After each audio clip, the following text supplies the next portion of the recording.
엄마, 통장이 왜 0원이에요?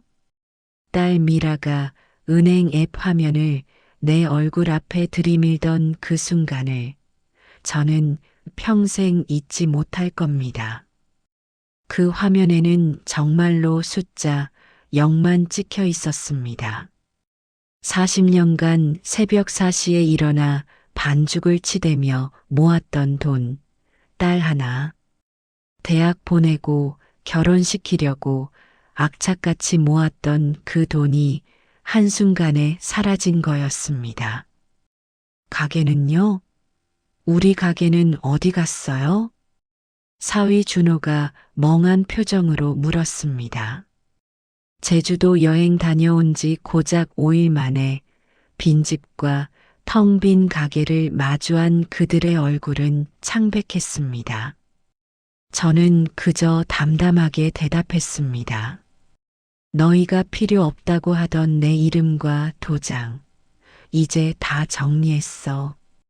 어쩌면 이 이야기는 그보다 훨씬 전부터 시작되었는지도 모릅니다. 정확히 말하자면 3개월 전 딸이 둘째를 가졌다는 소식을 듣던 그날부터였습니다. 엄마, 애 둘 키우려면 집이 넓어야 해요. 우리 집 좁잖아요. 미라는 당연하다는 듯 말했습니다. 제 가게 2층 작은 방에서 신혼살림을 시작한 지 2년, 아이 하나를 키우기에도 비좁다며 늘 불만이었던 딸이었습니다. 그래서 엄마 생각이 있는데요. 사위 준호가 웃으며 끼어들었습니다. 장모님, 이 가게랑 건물 팔면 강남에 아파트 한 채 살 수 있을 것 같아요. 거기서 우리 셋이 같이 살면 되잖아요. 저는 그 말에 잠시 멈칫했습니다. 이 건물은 남편이 돌아가시기 전 마지막으로 제 이름으로 남겨준 것이었습니다. 1층은 제가 30년간 운영해온 분식집, 2층은 작은 방 2개가 있는 우리 집이었습니다. 얘들아, 그건 좀 생각을 해봐야 할 것 같은데. 제가 조심스럽게 말했지만 미라는 이미 표정이 굳어 있었습니다. 엄마는 맨날 생각만 하시네. 손주 생각은 안 하세요? 좁은 집에서 애들 키우라고요? 그날 이후로 미라와 준호는 매일같이 가게로 찾아와 똑같은 이야기를 반복했습니다. 강남 아파트 시세가 얼마인지, 이 동네 건물값이 얼마나 올랐는지, 지금 팔지 않으면 나중에 후회할 거라는 말들이었습니다. 장모님, 제 친구 아버지가 부동산 하시는데요. 이 건물 한번 봐달라고 할까요? 준호는 제 대답도 듣기 전에 이미 전화를 걸고 있었습니다. 그렇게 일주일 후 양복 입은 남자가 가게로 찾아왔습니다. 사모님, 이 위치에 2평수면 15억은 받으실 수 있습니다. 제가 아는 분이 투자 목적으로 찾고 계시거든요. 15억. 제가 평생 본 적 없는 큰 돈이었습니다. 미라는 제 옆에서 신난 목소리로 계산기를 두드렸습니다. 엄마, 15억이면 강남에 30평대 아파트 사고도 돈이 남아요. 그 돈으로 엄마도 편하게 사시고 우리도 애들 키우기 좋고 완벽하잖아요. 저는 그날 밤 잠을 이룰 수 없었습니다. 남편이 새벽 배달 일을 하다가 교통사고로 세상을 떠난 지 벌써 10년이 흘렀습니다. 그때 남편은 빚만 잔뜩 남기고 갔고 저는 이 작은 분식집으로 그 빚을 다 갚았습니다. 그리고 딸을 대학에 보냈고 결혼도 시켰습니다. 이 건물은 그냥 건물이 아니었습니다. 제 땀과 눈물이 스며 있는 곳이었습니다. 하지만 딸의 성화는 날이 갈수록 심해졌습니다. 엄마, 언제까지 그 좁은 가게에서 떡볶이나 튀기실 거예요? 이제 그만 쉬셔야죠. 나이도 있으시잖아요. 딸의 말에는 걱정보다는 짜증이 섞여 있었습니다. 마치 제가 고집을 부리는 사람처럼 느껴졌습니다. 그래, 한번 생각해 볼게. 제가 한 발 물러서자 미라의 얼굴이 환해졌습니다. 다음 날부터 준호는 강남 아파트 매물 사진을 매일 보내왔습니다. 넓은 거실, 큰 창문, 새 아파트의 반짝이는 주방 사진들이었습니다. 장모님, 이 집 어때요? 방 3개에 화장실 2개예요. 손주들 키우기 딱 좋죠? 저는 그 사진들을 보며 상상했습니다. 넓은 거실에서 손주들이 뛰어노는 모습, 큰 주방에서 제가 미역국을 끓여주는 모습을 말입니다. 결국 저는 고개를 끄덕였습니다. 알았어. 팔자. 미라는 제 목을 껴안으며 소리쳤습니다. 엄마 사랑해요. 진짜 최고예요. 그날부터 모든 게 빠르게 진행됐습니다. 부동산 중개인이 매일 찾아왔고 계약서에는 제 이름과 도장이 찍혔습니다. 15억이 제 통장으로 들어왔습니다. 그리고 그 돈은 곧바로 강남 아파트 계약금과 중도금으로 나갔습니다. 엄마, 이제 한 달만 있으면 이사 가요. 기대되죠? 미라는 들뜬 목소리로 말했지만 저는 왠지 모를 불안감이 밀려왔습니다. 30년을 지켜온 가게를 떠난다는 게 실감이 나지 않았습니다. 얘들아, 그럼 나는 그 집에서 어디에 있는 거야? 제가 조심스럽게 물었을 때 미라와 준호는 잠시 서로를 쳐다봤습니다. 엄마, 그게요. 준호가 먼저 입을 열었습니다. 사실 그 집이 생각보다 좁아서요. 방 3개인데 하나는 아이 방, 하나는 우리 방, 하나는 서재로 써야 해서요. 그럼 나는? 엄마는 근처에 작은 원룸 하나 얻어드리면 되잖아요.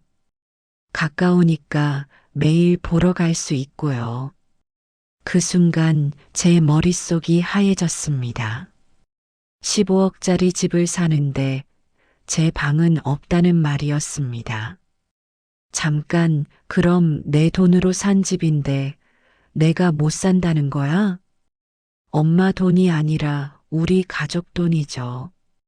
엄마 혼자 15억을 쓸 수도 없잖아요. 그리고 요즘 노인들은 다 따로 사는 게 편하대요. 미라는 태연하게 말했습니다. 저는 그제야 깨달았습니다. 이 아이들은 처음부터 저를 그 집에 들릴 생각이 없었다는 걸 말입니다. 그럼 내 이름은 올라가는 거지? 제가 떨리는 목소리로 물었을 때 준호가 난처한 표정을 지었습니다. 그게요, 장모님.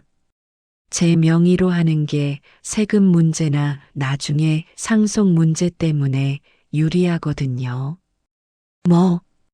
엄마, 어차피 나중엔 다 내 거잖아요. 지금 준호 명의로 하나, 나중에 엄마 명의로 하나 똑같아요. 저는 그 말을 듣는 순간 온몸에 소름이 돋았습니다. 제 건물을 팔아서 제 이름 하나 올라가지 않는 집을 사고 저는 그 집에 살지도 못한다는 이야기였습니다. 얘들아, 이건 아닌 것 같은데. 제가 말하려는 순간 미라가 차갑게 끊었습니다. 엄마, 이미 계약 다 했어요. 지금 와서 번복하면 위약금만 몇천 나가요. 그냥 편하게 생각하세요. 그리고 그들은 제주도로 여행을 떠났습니다. 저는 그 5일 동안 많은 생각을 했습니다. 아니, 생각할 것도 없었습니다.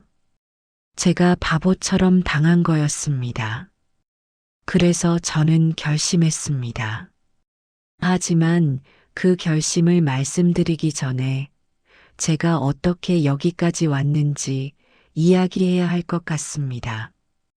저는 부산 사하구에서 40년간 분식집을 운영해 왔습니다.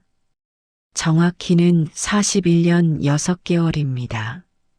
제가 26살에 결혼해서 27에 이 가게 문을 열었으니까요. 처음엔 정말 작았습니다. 테이블 4개에 의자 8개, 그게 전부였습니다.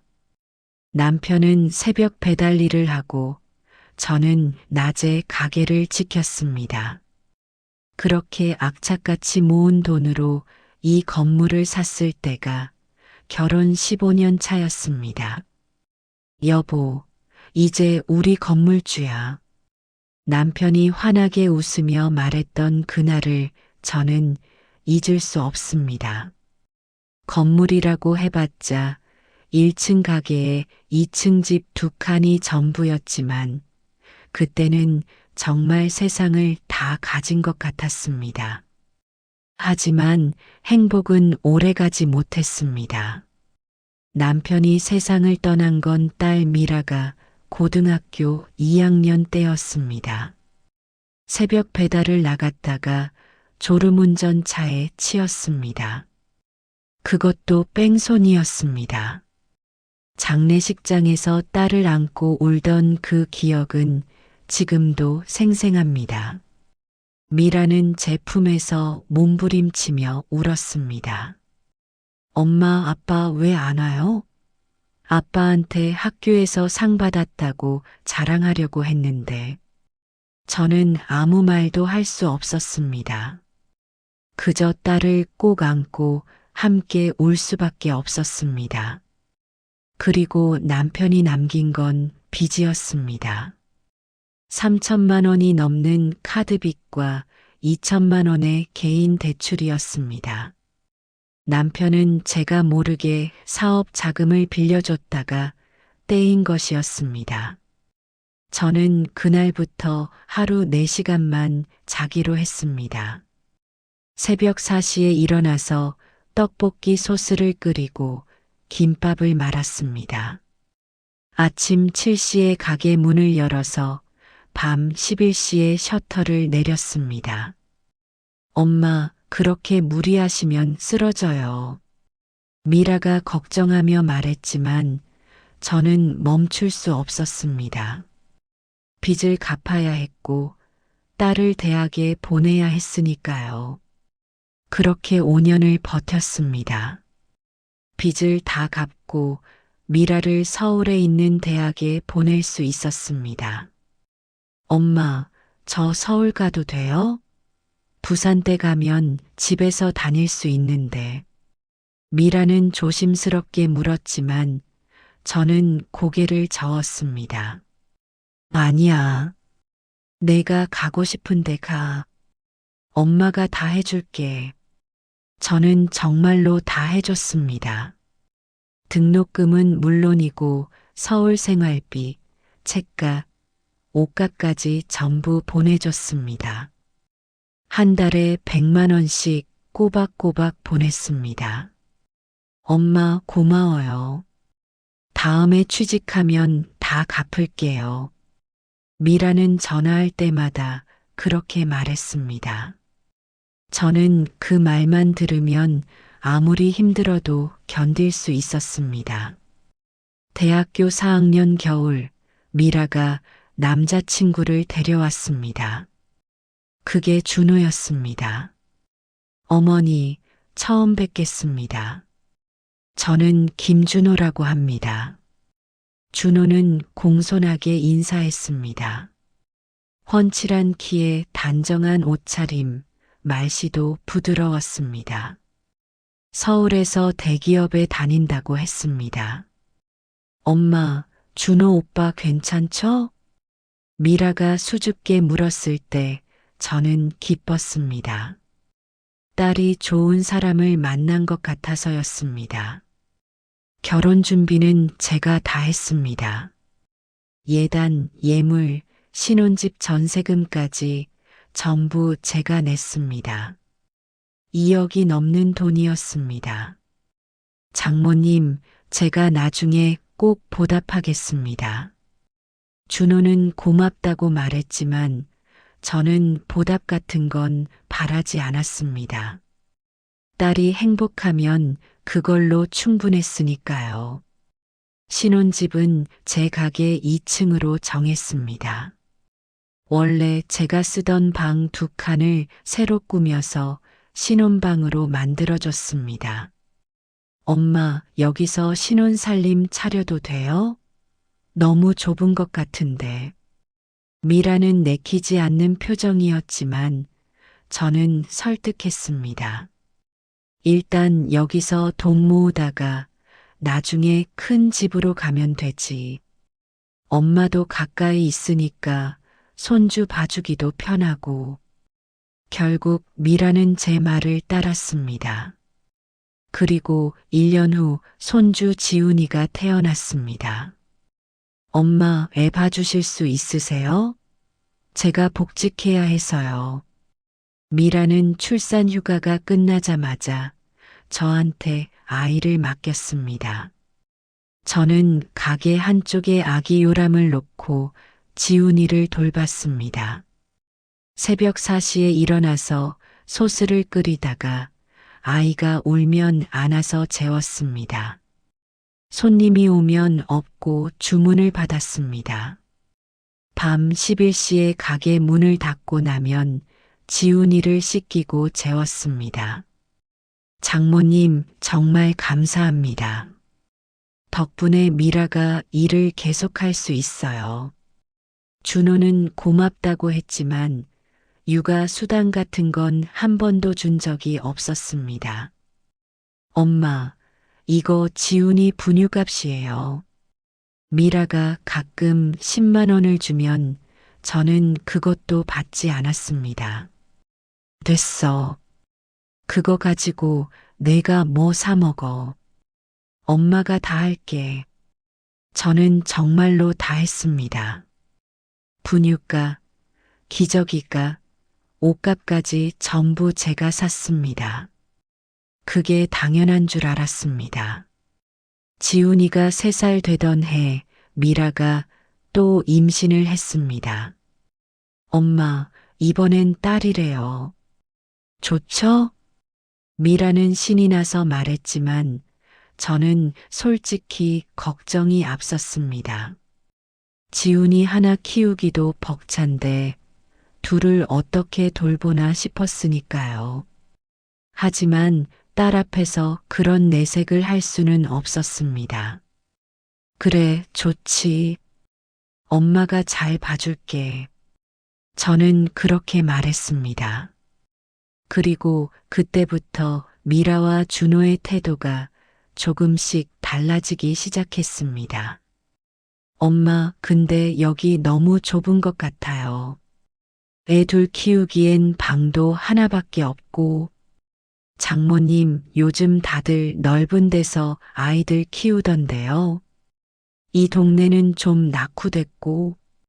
그들은 은근히 불만을 표현하기 시작했습니다.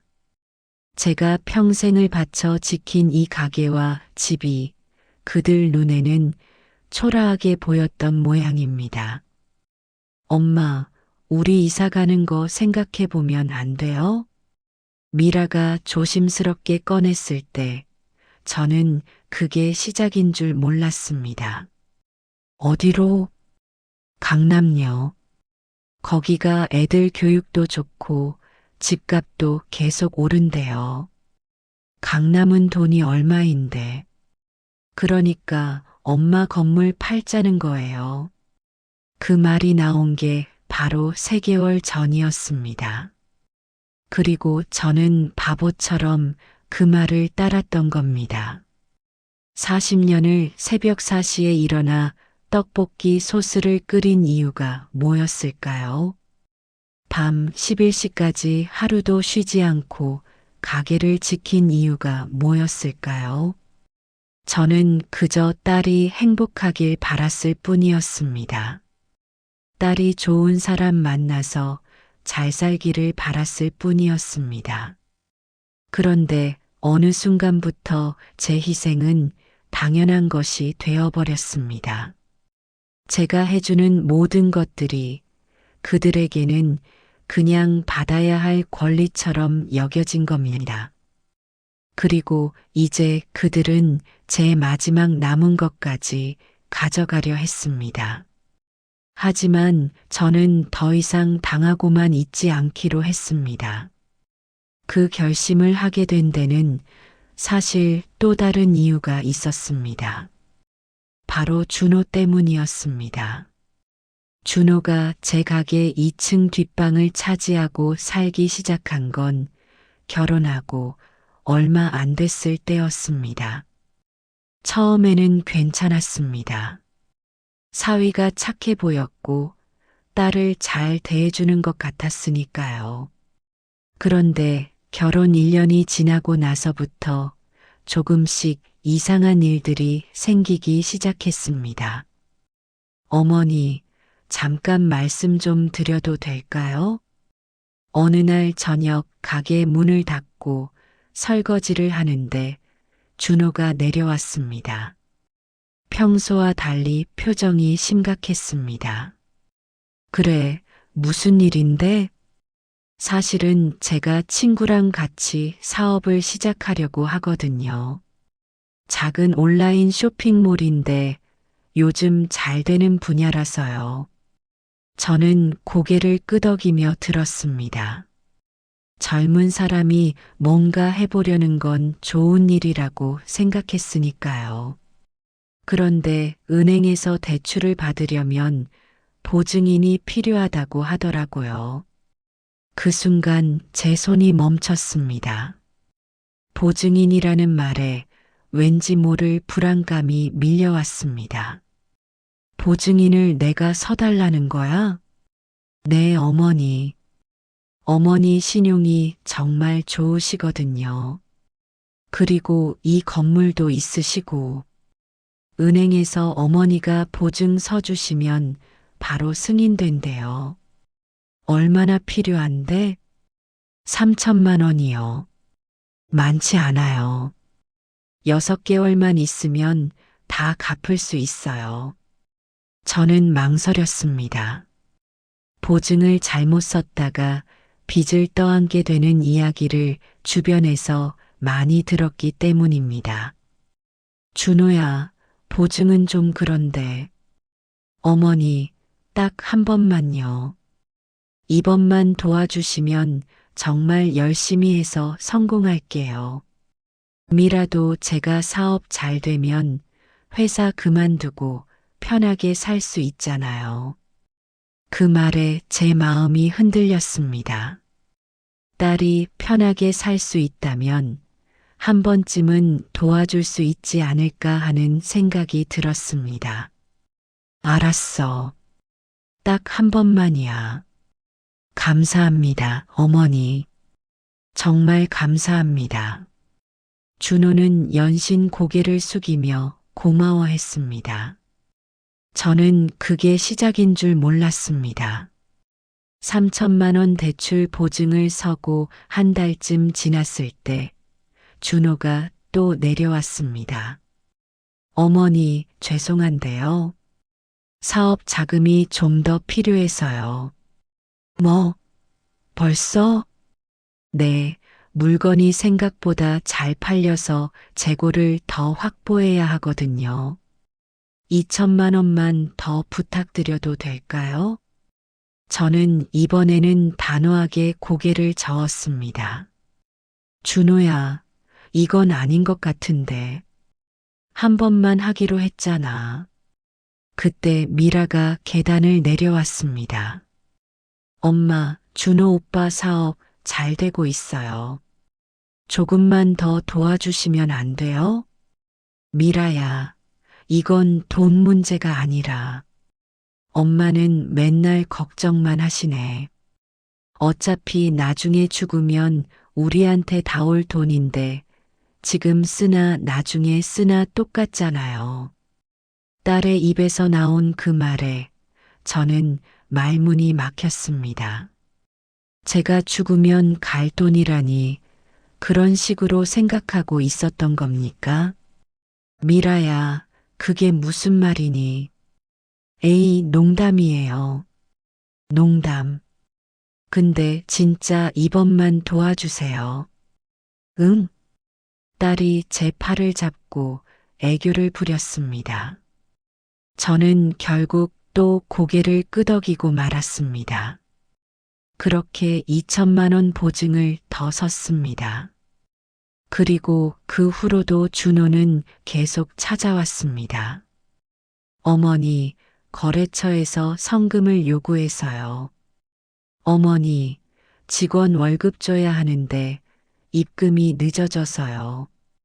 어머니, 이번 달만 넘기면 큰 계약이 들어와서요. 매번 그럴듯한 이유를 대며 돈을 빌려달라고 했고, 저는 그때마다 보증을 섰습니다.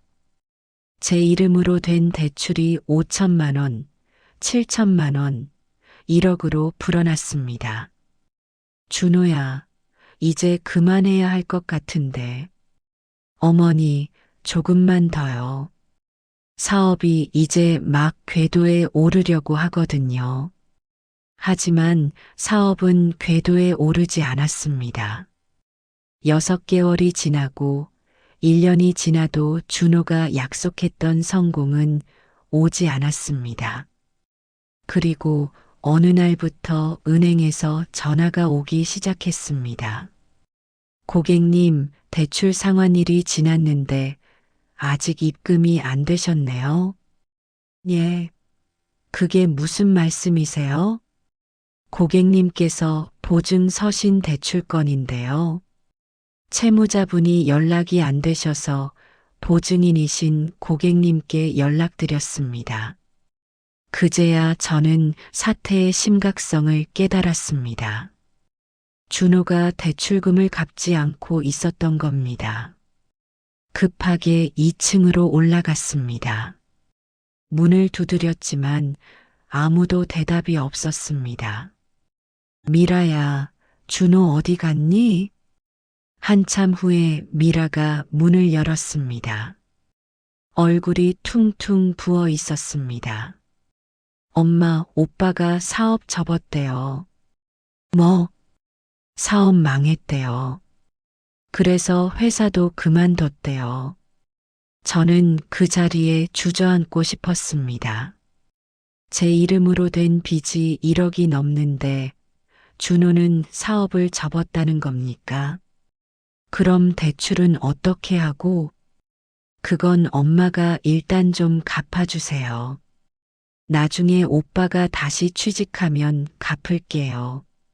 미라야, 1억이 넘는 돈이야. 내가 어떻게 갚아? 엄마, 이 건물 있잖아요. 담보대출 받으면 되잖아요. 딸은 너무나 당연하다는 듯이 말했습니다. 제 건물을 담보로 잡아서 준호의 빚을 갚으라는 거였습니다. 그날부터 하루에도 몇 번씩 빚 독촉 전화가 걸려왔습니다. 고객님, 오늘까지 입금 안 하시면 법적 조치 들어갑니다. 보증인이시니까 책임지셔야죠. 빨리 갚으세요. 저는 가게 일을 하다가도 전화벨 소리만 들리면 가슴이 철렁 내려앉았습니다. 손님들 앞에서 전화를 받으면 창피했고 받지 않으면 하루 종일 불안했습니다. 결국 저는 건물을 담보로 7천만 원을 대출받아서 급한 불을 껐습니다. 남은 돈은 제 적금을 깨서 갚았습니다. 어머니, 정말 죄송합니다. 제가 나중에 꼭 갚을게요. 준호는 미안하다고 말했지만 그 후로도 돈을 갚지 않았습니다. 아니, 갚을 생각 자체가 없는 것 같았습니다. 더 기가 막힌 건 그 다음이었습니다. 엄마, 준호 오빠 친구가 또 사업 제안했대요. 이번엔 진짜 잘 될 것 같대. 뭐? 그래서 자금이 좀 필요한데 엄마가 조금만 더 도와주시면 안 돼요? 저는 그 말을 듣는 순간 정신이 아찔했습니다. 1억이 넘는 빚을 제가 대신 갚았는데 또 돈을 달라는 겁니까? 미라야, 이건 정말 안 돼. 엄마, 이번엔 진짜 확실하대요. 그리고 엄마 건물도 있잖아요. 담보대출 더 받으면 되잖아요. 그때 저는 깨달았습니다. 이 아이들은 저를 그저 돈줄로만 생각하고 있다는 걸 말입니다.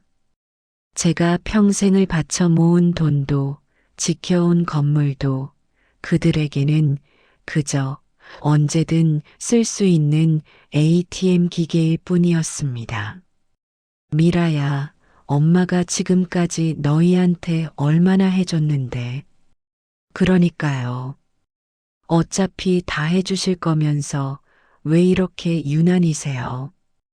딸의 그 말 한마디에 제 심장이 무너져 내렸습니다. 그리고 바로 그 일주일 후, 미라와 준호는 제주도로 여행을 떠났습니다. 제 돈으로 1억 넘는 빚을 대신 갚아준 지 한 달도 안 돼서 말입니다. 저는 그들이 떠나고 나서 결심했습니다. 이제 정말 끝을 내야겠다고 말입니다. 하지만 그 결심을 하기까지 저는 이미 너무 많이 무너져 있었습니다. 빚을 대신 갚아준 그 후로 저는 가게에서도 집에서도 점점 작아지기 시작했습니다. 아니, 정확히 말하면 그들이 저를 점점 작게 만들었습니다. 엄마, 냉장고에 우유 없어요. 장 좀 봐주세요. 미라는 이제 부탁이 아니라 명령처럼 말했습니다. 저는 가게 일로 지쳐서 쓰러질 것 같았지만 딸의 말에 마트로 향했습니다. 어머니, 제 와이셔츠 다림질 좀 해주실 수 있으세요? 내일 중요한 면접이 있어서요. 준호도 마찬가지였습니다. 회사를 그만둔 후 몇 달째 백수로 지내면서 면접을 본다며 매일 새 옷을 입고 나가는 게 전부였습니다. 그런데 더 기가 막힌 건 그 다음부터였습니다. 엄마, 가게에 계란 많죠? 좀 가져가도 돼요? 미라는 대답도 듣지 않고 가게 냉장고를 뒤지기 시작했습니다. 계란 한 판을 꺼내 들고는 그대로 2층으로 올라갔습니다. 미라야, 그건 장사할 거. 에이, 몇 개 안 돼요. 엄마 장사에 계란 몇 개가 뭐가 대수예요. 저는 할 말을 잃었습니다. 계란 몇 개가 문제가 아니었습니다. 제 물건을, 제 가게 물건을 아무렇지도 않게 가져가는 그 태도가 문제였습니다. 그게 시작이었습니다. 미라는 가게 냉장고를 자기 집 냉장고처럼 쓰기 시작했습니다. 오늘은 양파, 내일은 당근, 모레는 고기까지 마음대로 가져갔습니다. 미라야, 그건 내일 장사할 재료란다. 엄마, 어차피 이 가게도 우리 거 될 건데 뭘 그래요? 또 그 말이었습니다.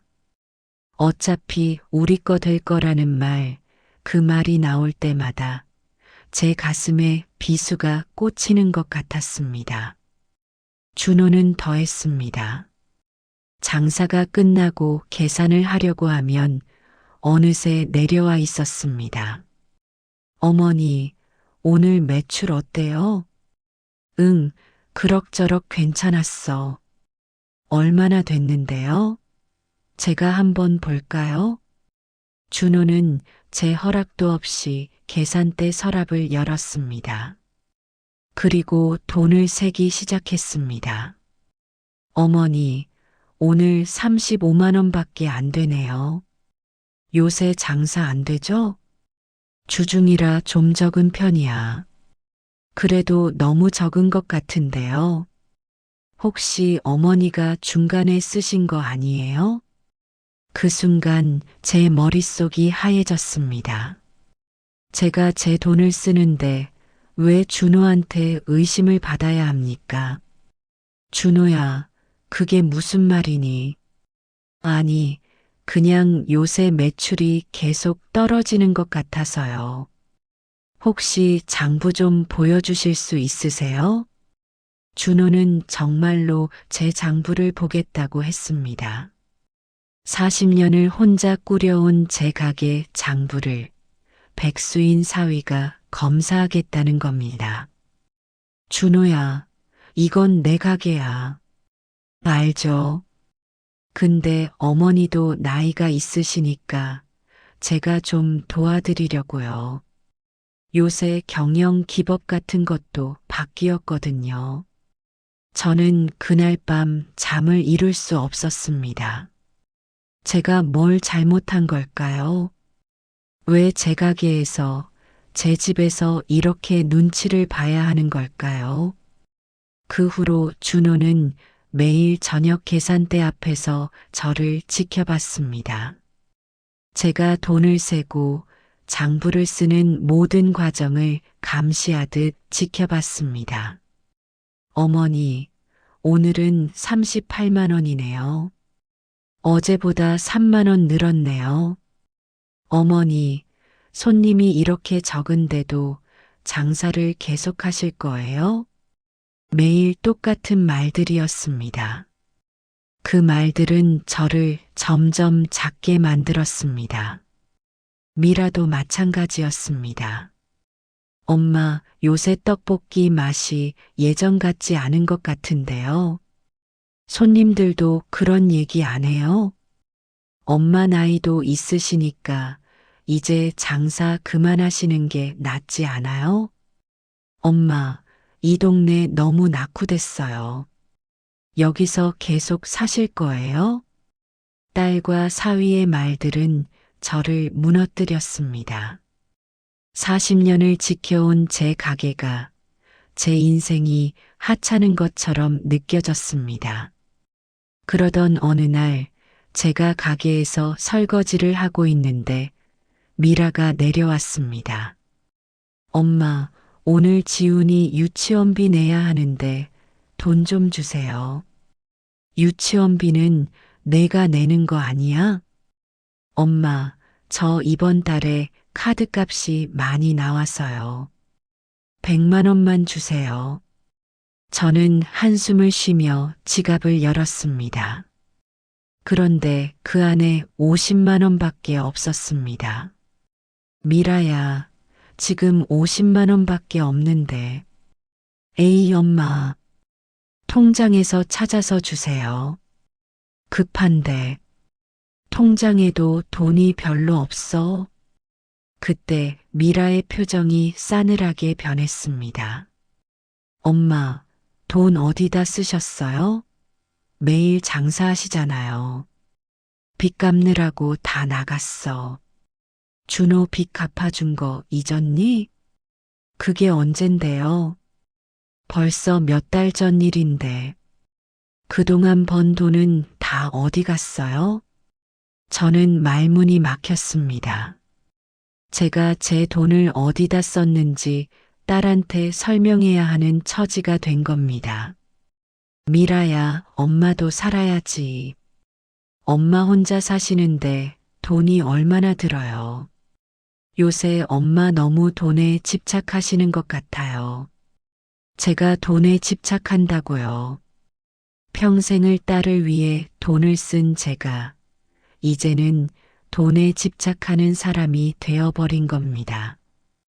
그날 저녁 저는 가게 문을 닫고 혼자 앉아 울었습니다.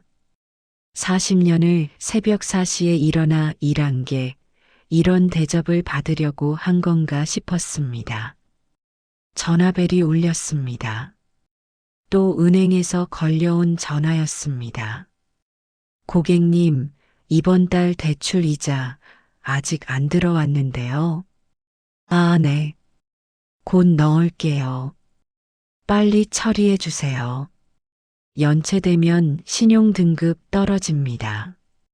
전화를 끊고 나니 또 눈물이 났습니다. 평생을 성실하게 살아온 제가 이제는 은행에서 독촉 전화를 받는 신세가 되어버린 겁니다. 그때 준호가 계단을 내려왔습니다. 어머니, 울고 계세요? 아니야, 괜찮아. 요새 스트레스 많이 받으시죠? 그러니까 제 말대로 이 가게 정리하고 편하게 사시라니까요. 저는 고개를 들어 준호를 봤습니다. 그의 얼굴에는 진심 어린 걱정 같은 건 없었습니다. 그저 빨리 이 건물을 팔아서 돈을 챙기고 싶다는 욕심만 가득했습니다. 준호야, 나는 여기서 평생을 살았단다. 그래서 더 떠나기 힘드시겠죠. 근데 어머니, 인생은 미련을 버릴 줄도 알아야 해요. 이제 새로운 곳에서 새로 시작하세요. 새로운 곳이라니 제 이름도 올라가지 않을 집에서 제 방도 없는 그곳에서 뭘 새로 시작하라는 겁니까? 저는 그날 밤 결심했습니다.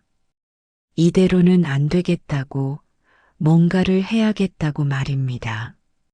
그리고 바로 다음 날 미라와 준호가 제주도 여행을 간다고 했습니다. 엄마, 우리 5일 동안 제주도 갔다 올게요. 엄마도 좀 쉬세요. 그들이 떠나는 모습을 보며 저는 생각했습니다. 이 5일이 제 마지막 기회라고, 이 5일 동안 모든 걸 정리해야 한다고 말입니다. 그리고 저는 정말로 모든 걸 정리했습니다. 하지만 그 정리를 시작하기 전 제게는 잊을 수 없는 밤이 하나 있었습니다. 그날은 미라와 준호가 제주도로 떠나기 이틀 전이었습니다. 평소처럼 밤 11시에 가게 문을 닫았습니다. 설거지를 하고 바닥을 닦고 내일 쓸 재료를 정리했습니다. 모든 일을 마치고 나니 밤 12시가 넘어 있었습니다. 저는 가게 불을 끄고 셔터를 내리려다가 그냥 문 앞 계단에 주저앉았습니다. 몸도 마음도 너무 지쳐서 더 이상 한 발자국도 움직이고 싶지 않았습니다. 그냥 그 자리에 앉아서 텅 빈 거리를 바라봤습니다. 40년을 이 자리에서 일했습니다. 새벽 4시에 일어나서 밤 12시에 잠드는 삶이었습니다. 쉰 날이 1년에 열흘도 안 됐습니다. 나는 대체 뭘 위해 이렇게 산 걸까? 그 생각이 들자 눈물이 주르르 흘러내렸습니다. 남편을 잃고 빚을 떠안고 딸을 키우느라 정신없이 달려온 세월이었습니다. 단 한 번도 제 자신을 위해 뭔가를 해본 적이 없었습니다. 옷 한 벌 제대로 사본 적도, 여행 한 번 가본 적도, 친구들과 밥 한 끼 제대로 먹어본 적도 없었습니다. 모든 걸 딸을 위해 썼습니다. 그런데 지금 제게 남은 게 뭡니까? 1억이 넘는 빚과 비어가는 통장과 저를 돈줄로만 보는 딸과 4위뿐이었습니다.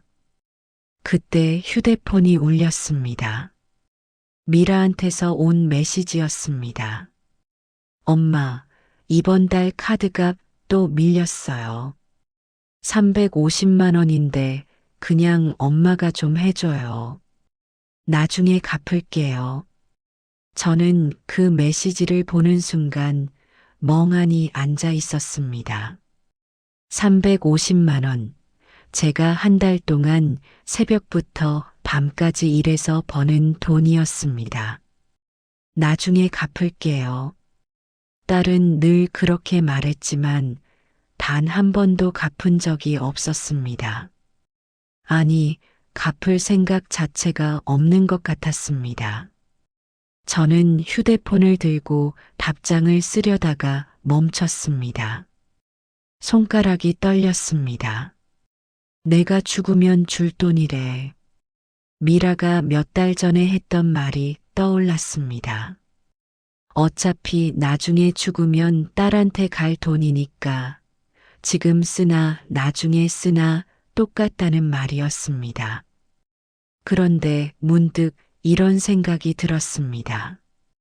그런데 왜 살아있는 동안엔 단 한 번도 나를 위해 써본 적이 없지? 저는 평생을 딸을 위해 돈을 썼습니다. 하지만 정작 저 자신을 위해서는 단 한 번도 돈을 써본 적이 없었습니다. 새 옷을 사고 싶어도 참았습니다. 딸 옷을 사야 했으니까요. 여행을 가고 싶어도 참았습니다. 딸 등록금을 내야 했으니까요. 맛있는 걸 먹고 싶어도 참았습니다. 딸 결혼 자금을 모아야 했으니까요. 그렇게 평생을 참고 또 참았습니다. 언젠가 딸이 다 크면, 언젠가 딸이 결혼하면, 언젠가 손주를 보면 그때는 제 인생을 살 수 있을 거라고 믿었습니다. 하지만 그 언젠가는 오지 않았습니다. 아니, 올 수가 없었습니다. 왜냐하면 딸은 계속해서 더 많은 걸 요구했으니까요. 결혼 자금을 줬더니 신혼집이 필요하다고 했습니다. 신혼집을 마련해 줬더니 아이 키울 돈이 필요하다고 했습니다. 육아비를 줬더니 더 넓은 집이 필요하다고 했습니다. 끝이 없었습니다.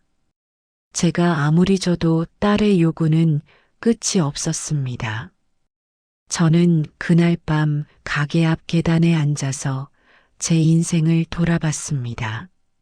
27에 이 가게를 시작해서 67이 된 지금까지 40년의 세월이 주마등처럼 스쳐 지나갔습니다. 새벽 4시에 일어나 떡볶이 소스를 끓이던 수천 개의 아침들이 떠올랐습니다.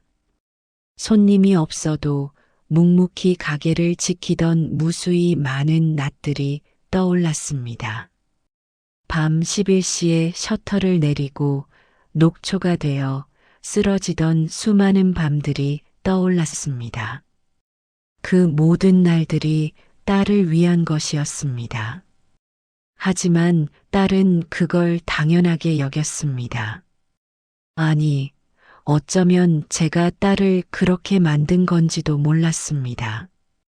제가 너무 많이 줘서, 제가 너무 쉽게 줘서 딸은 엄마의 희생이 당연한 줄 알게 된 거였습니다. 저는 그제야 깨달았습니다.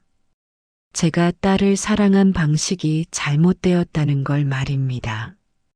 무조건 주고 무조건 희생하는 게 사랑이 아니었다는 걸 말입니다.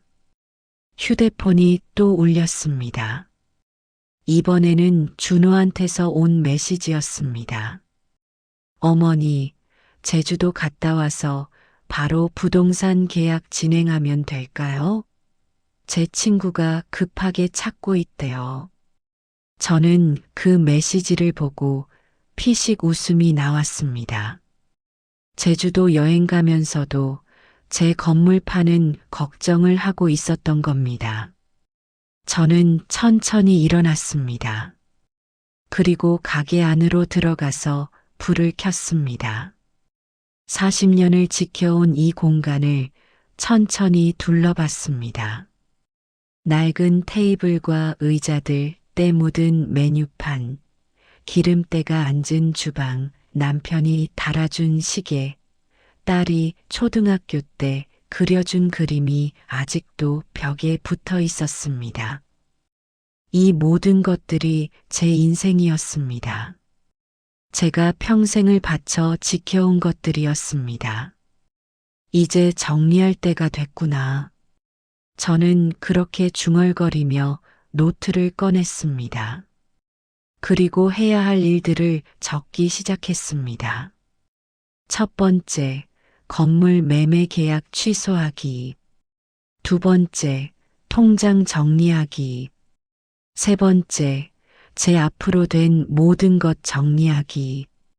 저는 그날 밤 새벽 3시까지 계획을 세웠습니다. 미라와 준호가 제주도에 있는 5일 동안 모든 걸 끝낼 계획이었습니다. 다음 날 아침 저는 평소보다 일찍 일어났습니다. 해야 할 일이 많았으니까요. 엄마, 우리 오늘 제주도 가요. 5일 동안 잘 계세요. 미라가 가방을 끌고 내려왔습니다. 준호도 함께였습니다. 그래, 잘 다녀와라. 조심하고. 저는 평소처럼 말했습니다.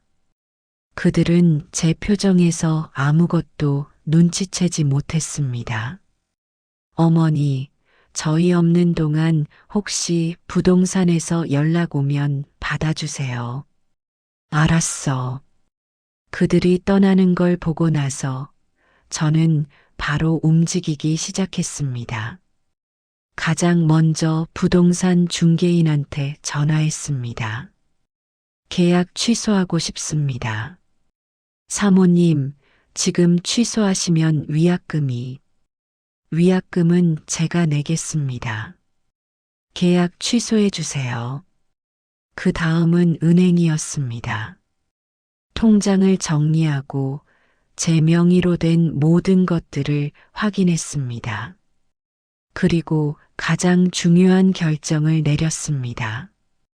제가 가진 모든 걸 정리하고 새로 시작하기로 말입니다. 딸과 사위가 없는 곳에서 제 인생을 살기로 말입니다. 5일이 지나고 그들이 돌아왔을 때 통장에는 0원만 남아 있었고 가게는 비어 있었습니다. 그게 제가 선택한 마지막 방법이었습니다. 그 5일 동안 제가 무엇을 했는지 이제 말씀드리겠습니다.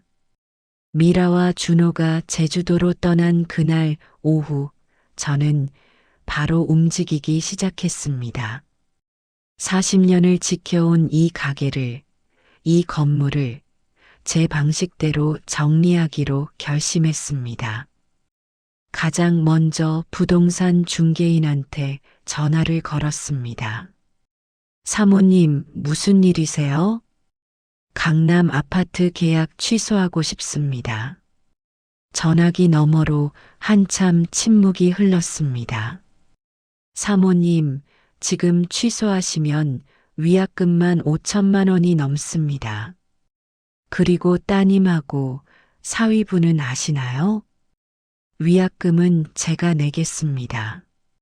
그리고 제 건물이니까 제가 결정하는 겁니다. 하지만 사모님, 계약 취소 서류 준비해 주세요. 내일 아침에 가겠습니다. 저는 단호하게 말하고 전화를 끊었습니다. 손이 떨렸지만 마음은 확고했습니다.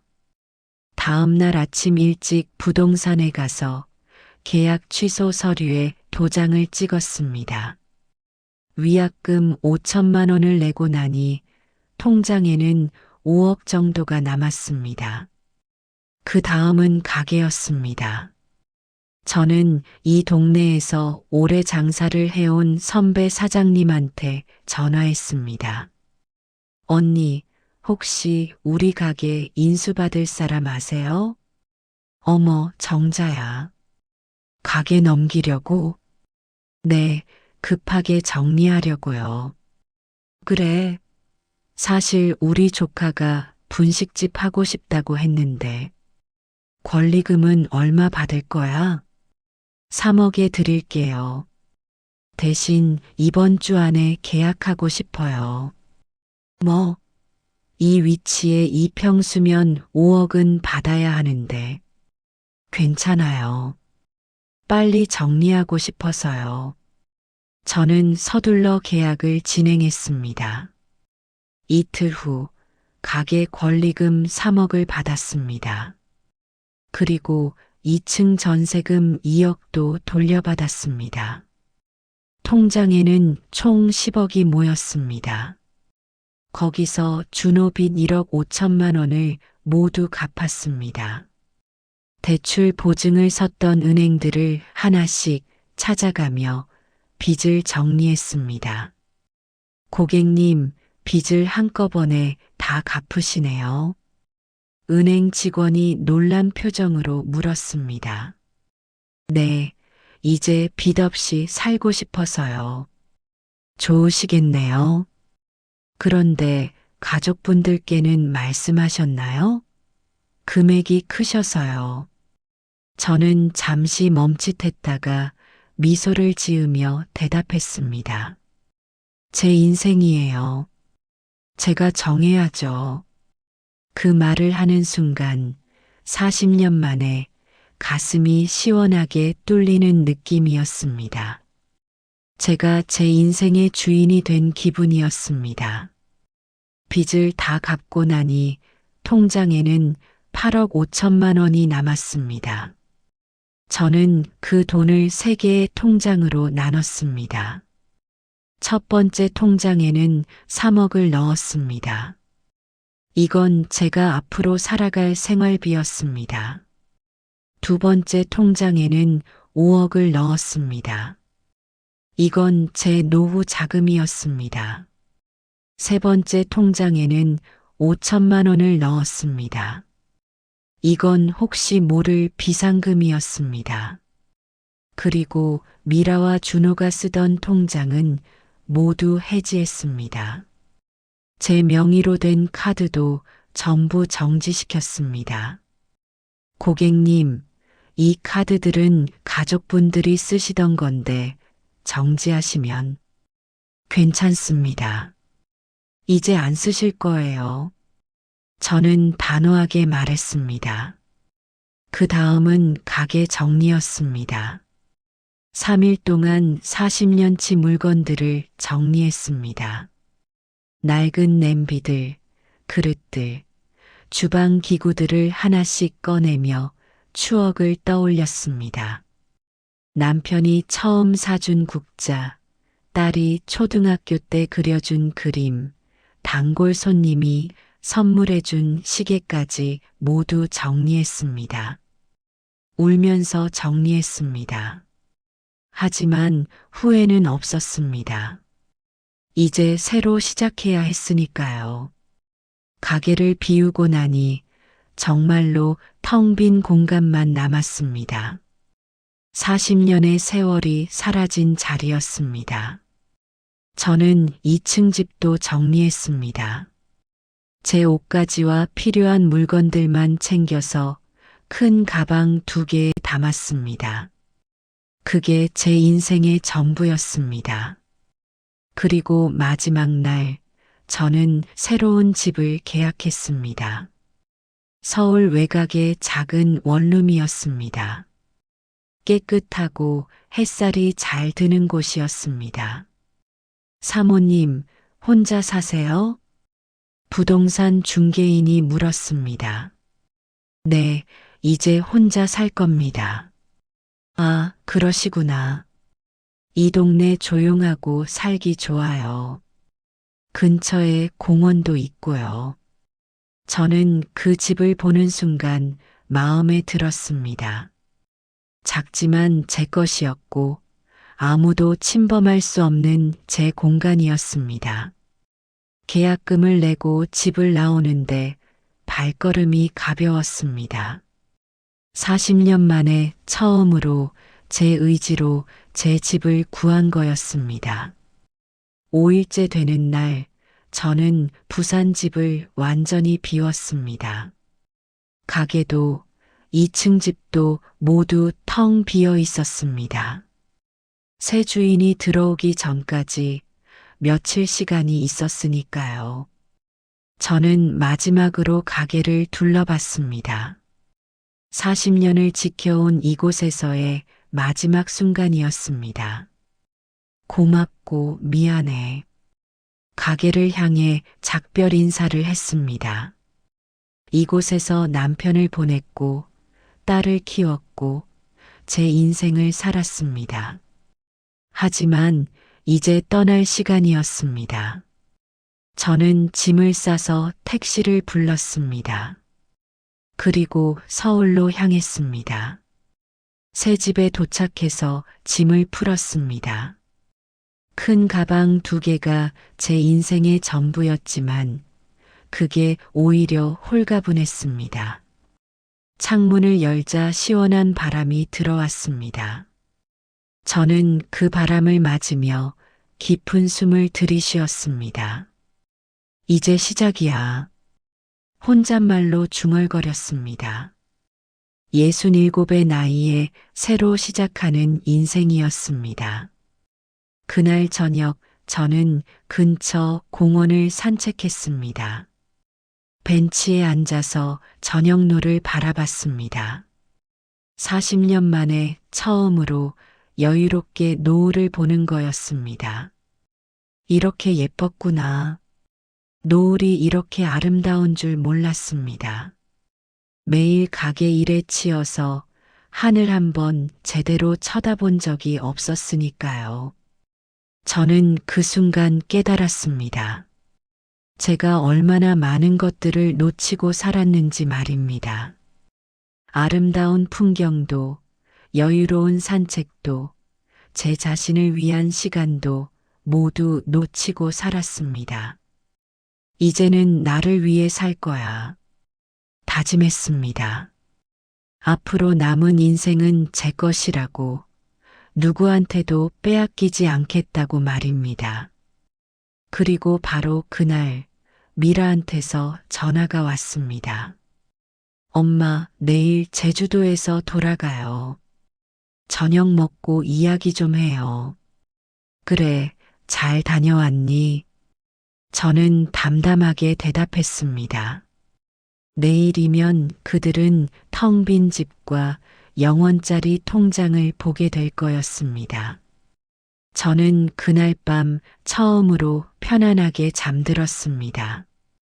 40년 만에 처음으로 누구 눈치 보지 않고, 빚 걱정하지 않고, 내일 걱정하지 않고 잠든 거였습니다. 그리고 다음 날 그들이 돌아왔을 때 제가 없다는 걸 알게 됐습니다. 정확히는 제가 남겨둔 모든 것이 사라졌다는 걸 알게 된 거였습니다. 저는 그날 오후 부산으로 내려갔습니다. 그들을 직접 만나야 했으니까요. 마지막으로 할 말이 있었습니다. 가게 앞에 도착했을 때 미라와 준호의 차가 서 있었습니다. 저는 심호흡을 하고 가게 문을 열었습니다. 텅 빈 가게를 보고 서 있는 그들의 뒷모습이 보였습니다. 미라는 멍하니 서 있었고 준호는 휴대폰을 들고 어디론가 전화를 걸고 있었습니다. 엄마, 미라가 돌아서며 저를 봤습니다. 얼굴이 새하얗게 질려 있었습니다. 엄마, 여기 왜 이래요? 가게가 왜 이렇게 비어 있어요? 팔았어. 새 주인한테 넘겼어. 저는 담담하게 대답했습니다. 뭐, 엄마 미쳤어요? 우리한테 말도 없이? 준호가 다가오며 소리쳤습니다. 얼굴이 붉게 상기되어 있었습니다. 제 건물이니까 제가 결정했어요. 어머니, 우리가 계약한 강남 아파트는요? 그건 어떻게 하고요? 그것도 취소했어요. 위약금 내고 계약 해지했어요. 그 말에 준호의 얼굴이 일그러졌습니다. 어머니, 장난하세요? 위약금이 얼마인데 그냥 날려요? 제 돈이니까 제가 쓴 거예요. 저는 차분하게 말했습니다. 하지만 속으로는 심장이 빠르게 뛰고 있었습니다. 미라가 휴대폰을 꺼내서 은행 앱을 확인했습니다. 그리고 비명을 질렀습니다. 엄마, 통장이 왜 0원이에요? 15억이 있었잖아요. 다 정리했어. 정리? 어디다 정리했는데요? 빚 갚고 내 앞으로 새 통장 만들고 새 집 계약하고 그랬어. 새 집? 엄마, 우리 같이 살기로 했잖아요. 미라의 목소리가 떨렸습니다. 울음이 섞여 있었습니다. 미라야, 너희는 날 그 집에 들릴 생각도 없었잖니. 근처 원룸 얻어주겠다고 했잖아. 그건 나중 일이고요. 일단은 같이 살려고 했어요. 거짓말하지 마. 준호 명의로 집 사고 내 이름 하나 안 올리려고 했잖아. 제 말에 미라는 할 말을 잃었습니다. 준호가 끼어들었습니다. 어머니, 그래도 이건 너무하시는 거 아니에요? 우리 가족인데 의논은 하셔야죠. 가족? 저는 피식 웃음이 나왔습니다. 준호 씨, 당신은 날 가족으로 본 적 있어요? 아니면 그냥 돈줄로 봤어요? 어머니, 그게 무슨 말씀이세요? 1억 넘는 빚을 내가 대신 갚았는데 한 달도 안 돼서 제주도 여행 갔잖아요. 그게 가족이 할 짓이에요? 준호는 입을 다물었습니다. 할 말이 없었던 겁니다. 미라가 울먹이며 말했습니다. 엄마, 그럼 우리 어떻게 살라고요? 지금 준호 오빠도 백수고 저도 회사 다니는 게 힘들어서 그만두려고 했는데 너희가 원하던 대로 이제 너희 인생은 너희가 살아. 저는 단호하게 말했습니다. 엄마, 그게 무슨 말이에요? 미라야, 너 27에 결혼했잖아. 이제 35이야. 내 인생은 내가 책임져야지. 엄마가 우릴 어떻게 이래요? 평생 해주시다가 갑자기 왜 이러세요?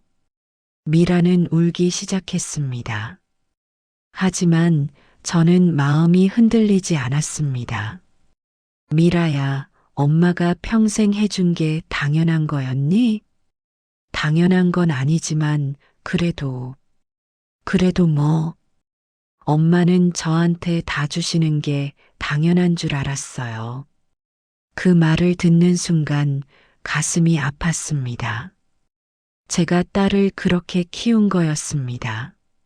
미라야, 그게 잘못된 거야. 엄마도 엄마 인생이 있는 거야. 그럼 엄마 인생 사느라고 우리 인생은 망쳐도 돼요? 준호가 비아냥거리며 말했습니다. 준호 씨, 당신이 망친 건 당신 인생이에요. 내가 망친 게 아니라고. 어머니, 그래도 이건 너무 하시는 거예요. 우리한테 한 푼도 안 주시고 다 가져가시면 어떡해요? 한 푼도 안 줬다고요? 저는 가방에서 서류 봉투를 꺼냈습니다. 여기 준호 씨 빚 1억 5천만 원 갚은 영수증이에요. 그리고 미라 내 대학 등록금, 결혼 비용, 신혼집 전세금, 육아비까지 계산하면 3억이 넘어. 내가 너희한테 준 돈만 5억이야. 그건 엄마가 주신 거잖아요. 그래, 내가 줬어. 근데 너희는 한 번이라도 고맙다고 생각했니? 아니면 그냥 당연하다고 생각했어? 미라는 대답하지 못했습니다. 미라야, 너 몇 달 전에 뭐라고 했는지 기억나니? 뭐요? 어차피 죽으면 우리한테 올 돈인데 뭘 그렇게 예민해요. 그랬잖아. 미라의 얼굴이 창백해졌습니다. 그 말을 한 걸 기억해낸 모양이었습니다. 엄마, 그건 농담이었어요. 농담이든 진담이든 나한테 상처 준 건 똑같아. 내가 죽으면 줄 돈이라고 했으니까 나는 살아있는 동안 나를 위해 쓰기로 했어. 엄마, 미라야, 엄마는 너를 위해 40년을 살았어. 이제는 엄마를 위해 살 거야.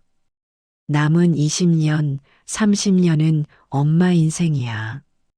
저는 그렇게 말하고 가방에서 봉투 하나를 더 꺼냈습니다. 이건 손주 지훈이랑 아직 태어나지 않은 둘째 손주 앞으로 만든 적금이야. 각자 1천만 원씩 성인 되면 찾을 수 있게 해뒀어. 엄마, 손주들은 죄가 없으니까. 이건 내가 할머니로서 해주는 거야. 하지만 너희한테 줄 건 더 이상 없어. 준호가 버럭 소리를 질렀습니다. 어머니, 너무 하시네요. 이게 사람이 할 짓이에요? 준호 씨, 그럼 당신이 한 건 사람이 할 짓이었어요? 장모 명의로 1억 넘는 빚을 지고 한 푼도 안 갚고 또 돈 달라고 한 게 사람이 할 짓이었어요? 준호는 얼굴이 붉어졌습니다. 그건 사업이 안 돼서 어쩔 수 없었던 거고, 어쩔 수 없으면 남의 돈 마음대로 쓰고 안 갚아도 돼요? 그런 생각으로 사는 사람하고는 더 이상 가족일 수 없어요. 저는 현관문 쪽으로 걸어갔습니다. 엄마, 어디 가요? 서울 가. 이제 거기서 살 거야. 엄마, 연락처라도 주세요. 휴대폰 번호 바꿨어. 필요하면 내가 연락할게. 엄마. 미라가 제 팔을 붙잡았습니다. 눈물이 주르르 흘러내리고 있었습니다. 엄마, 정말 가시는 거예요? 정말 우리 버리고 가시는 거예요? 저는 딸의 손을 천천히 떼어냈습니다. 미라야, 나는 너를 버리는 게 아니야. 나를 찾는 거야. 내가 누군지, 나는 뭘 원하는지 찾는 거야. 엄마, 미라야, 엄마는 너를 사랑해. 평생 사랑할 거야. 하지만 이제는 나도 나를 사랑해야 할 때야. 저는 그 말을 남기고 가게를 나왔습니다. 뒤에서 미라가 우는 소리가 들렸지만 돌아보지 않았습니다. 택시를 타고 부산역으로 가는 동안 눈물이 흘렀습니다. 하지만 후회는 없었습니다. 기차를 타고 서울로 올라가며 창밖을 바라봤습니다. 지나가는 풍경들이 낯설었지만 동시에 설레기도 했습니다. 67의 나이에 새로 시작하는 인생, 두렵기도 했지만 기대되기도 했습니다. 서울에서 일주일을 보낸 후 저는 또 다른 결정을 내렸습니다.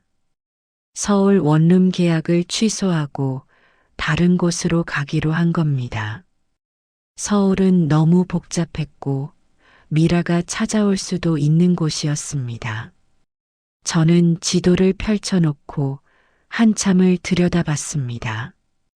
그러다가 눈에 들어온 곳이 있었습니다. 경남 창원 근처의 작은 항구 마을이었습니다. 여기다.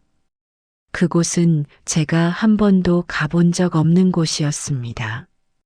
아는 사람도 없고 저를 아는 사람도 없는 곳이었습니다. 완전히 새로 시작하기에 딱 좋은 곳이었습니다. 다음 날 바로 기차를 타고 그곳으로 향했습니다. 창밖으로 보이는 바다가 점점 가까워지자 가슴이 두근거렸습니다. 마을에 도착하니 정말 작은 항구였습니다. 어선 몇 척이 정박해 있고 횟집 몇 개와 슈퍼마켓 하나가 전부였습니다. 여기 집 구할 수 있을까요? 슈퍼마켓 주인 아주머니한테 물었습니다. 집이요? 월세 찾으세요? 네, 작은 방 하나면 돼요. 아, 그럼 우리 집 위층에 빈 방 하나 있는데 깨끗해요. 한번 보실래요? 아주머니는 친절하게 저를 2층으로 안내했습니다. 작은 원룸이었지만 창문이 컸고 그 창문으로 항구가 한눈에 보였습니다. 여기 할게요. 저는 그 자리에서 바로 결정했습니다. 이 작은 방에서 제 새로운 인생을 시작하기로 한 겁니다. 어머, 빨리 결정하시네요. 보증금 500에 월세 30인데 괜찮으세요? 네, 좋아요. 그날 바로 계약하고 짐을 풀었습니다. 가방 2개가 전부였던 제 짐은 금방 정리됐습니다. 짐을 풀고 창가에 앉아서 바다를 바라봤습니다. 파란 바다 위로 갈매기들이 날아다니고 어선들이 천천히 들어오고 있었습니다. 이제 시작이야. 저는 혼잣말로 중얼거렸습니다. 다음 날 아침 저는 일찍 일어났습니다. 평생 새벽 4시에 일어나는 게 습관이 되어 있어서 그랬습니다. 하지만 이번엔 떡볶이 소스를 끓이러 가는 게 아니었습니다. 창문을 열고 바다를 바라봤습니다. 동이 트고 있었습니다. 새벽 바다는 고요했고 하늘은 점점 붉게 물들고 있었습니다. 이렇게 아름다웠구나. 40년 동안 새벽마다 일어났지만 새벽이 이렇게 아름다운 줄 몰랐습니다. 늘 주방에서 불 앞에 서 있었으니까요. 저는 그날부터 매일 아침 항구를 산책했습니다. 아무도 재촉하지 않았고 아무도 기다리지 않았습니다. 제가 원하는 만큼 천천히 걸을 수 있었습니다. 어머니, 새로 오셨어요? 산책을 하던 중 한 할머니가 말을 걸었습니다. 네, 며칠 전에 이사 왔어요. 어디서 오셨어요? 부산에서요. 아이고, 부산 사람이구먼. 여기는 좀 심심할 텐데. 아니에요. 저는 조용한 게 좋아서요. 할머니는 웃으며 고개를 끄덕였습니다. 나도 10년 전에 서울에서 내려왔어요. 여기 살기 좋아요. 사람들도 다 착하고. 저는 그 할머니와 함께 산책을 했습니다. 처음으로 제 이야기가 아닌 다른 사람 이야기에 귀 기울일 여유가 생긴 거였습니다. 마을에서 일주일을 보냈습니다. 아침에는 항구를 산책하고 점심에는 슈퍼에서 장을 봐서 직접 요리를 해 먹었습니다. 내가 먹고 싶은 걸 해 먹는 게 이렇게 좋은 거였구나. 40년 동안 손님들 입맛에 맞춰서 음식을 만들었지. 제가 먹고 싶은 걸 해 먹어 본 적이 없었습니다. 오후에는 창가에 앉아서 책을 읽었습니다. 평생 책 읽을 시간이 없었는데 이제는 하루 종일 책만 읽어도 누가 뭐라고 하지 않았습니다. 저녁에는 항구 횟집에 가서 소주 한 잔을 마셨습니다. 혼자서 소주를 마시는 게 처음이었지만 외롭지 않았습니다. 오히려 자유로웠습니다. 손님, 혼자 사세요? 횟집 아저씨가 물었습니다. 네, 혼자 살아요. 가족은요? 딸이 하나 있어요. 근데 따로 살아요. 아이고, 그래도 가끔 연락은 하시겠네요. 저는 잠시 침묵했습니다. 미라한테서는 매일 전화와 문자가 왔지만 저는 받지 않았습니다. 가끔요. 저는 그렇게 대답하고 소주잔을 비웠습니다. 밤에 혼자 방에 누워 있으면 가끔 미라 생각이 났습니다. 지금쯤 어떻게 지내고 있을까? 손주 지훈이는 잘 크고 있을까 하는 생각이 들었습니다. 하지만 전화는 하지 않았습니다. 아직은 때가 아니었습니다. 미라가 스스로 깨달아야 했습니다. 엄마 없이도 살 수 있다는 걸 스스로 증명해야 했습니다. 한 달이 지났습니다. 저는 마을 사람들과 친해졌고 아침마다 함께 산책하는 친구들도 생겼습니다. 정자 씨, 오늘은 날씨가 좋네요. 그러게요. 바다가 정말 예쁘네요. 저는 이제 누구 엄마가 아니라 이정자로 불렸습니다. 40년 만에 처음으로 제 이름으로 불리는 거였습니다. 어느 날 항구에 앉아서 바다를 바라보며 속삭였습니다. 나는 이제 누구의 지갑도 보증도 아니야. 그냥 이정자로 살 거야. 그 말을 하는 순간 가슴이 뻥 뚫리는 것 같았습니다. 40년 동안 쌓였던 무게가 사라지는 느낌이었습니다. 저는 매일 항구에 나가서 바다를 바라봤습니다. 바다는 매일 다른 모습이었습니다. 어떤 날은 잔잔했고 어떤 날은 파도가 높았습니다. 제 마음도 그랬습니다. 어떤 날은 평온했고 어떤 날은 미라 생각에 가슴이 아팠습니다. 하지만 시간이 지날수록 평온한 날들이 많아졌습니다. 제가 저를 찾아가고 있었습니다. 미라야. 저는 바다를 향해 조용히 말했습니다. 엄마 없이도 살 수 있다는 걸 이제 내가 증명해봐. 내가 정말로 어른이 됐다는 걸 보여줘. 바람이 불어와서 제 머리카락을 흔들었습니다. 저는 눈을 감고 그 바람을 느꼈습니다. 그리고 엄마도 증명할 거야. 엄마도 엄마 인생을 살 수 있다는 걸 말이야. 2달째 되던 어느 날 횟집 아저씨가 제게 물었습니다. 정자 씨, 요리 잘하신다며요? 우리 가게에서 일해 보실 생각 없으세요? 저요? 네, 주방 일손이 부족해서요. 주 3일만 나오시면 되고 시간도 자유롭게 하시면 돼요. 저는 잠시 생각했습니다. 40년을 주방에서 일했는데 또 주방에서 일한다고요?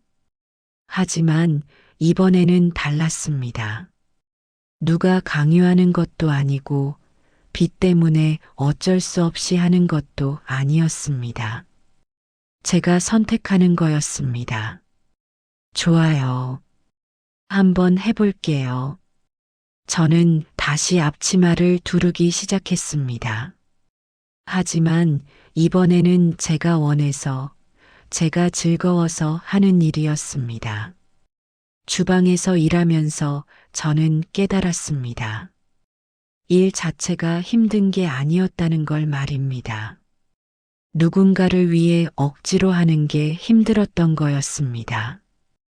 이제 저는 제가 원해서 일하고, 제가 원해서 쉬고, 제가 원해서 살았습니다.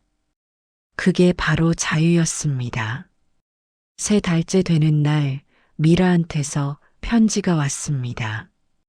어떻게 주소를 알았는지는 모르겠지만 부산 집 앞으로 보낸 편지를 새 주인이 슈퍼 아주머니한테 전해준 모양이었습니다. 저는 그 편지를 들고 한참을 망설였습니다. 열어봐야 할까 말아야 할까? 결국 저는 편지를 열지 않고 서랍에 넣었습니다. 아직은 때가 아니었습니다. 하지만 언젠가는 읽을 거였습니다. 제 마음이 준비됐을 때 말이야. 끝까지 시청해 주셔서 정말 감사합니다.